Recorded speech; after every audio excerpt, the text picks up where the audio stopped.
घेतलेली आहे अर्धा किलो. ती तोंडली फ्राय कशी करतात ते सांगणार आहे बघा. अशा पद्धतीने कापून घ्यायची सगळी तोंडली. 2 ते 3 माप टाकते. थोडासा जिरा माझा फ्राय झालेला आहे. त्यासाठी एक कांदा टाकते मोठ्या साईजचा कापलेला.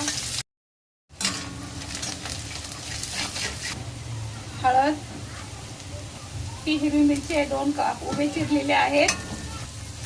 ही तोंडली टाकून देते. कंटिन्यू असं उलटण्याने आलटी पलटी मारत राहायचं म्हणजे तोंडली चांगली फ्राय होते. ते असं झाकून ठेवते 5 मिनटं स्लो गॅसवरती. ते मी असं आलटी पलटी करून घेतलेलं आहे. झाकण झाकलं होतं ते. आता मसाले ॲड करते.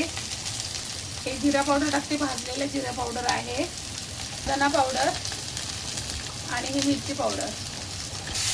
ते असे सगळे मसाले परत भाजून घ्यायचे. हे मिक्स करायचं असं. अजून माझी भाजी झालेली आहे. फक्त 5 मिनिटासाठी करणार आहे. अशी माझ्यासारखी तोंडलीची भाजी बनवून बघा. अशी तोंडली फ्राय करून बघा. खूप मस्त होते.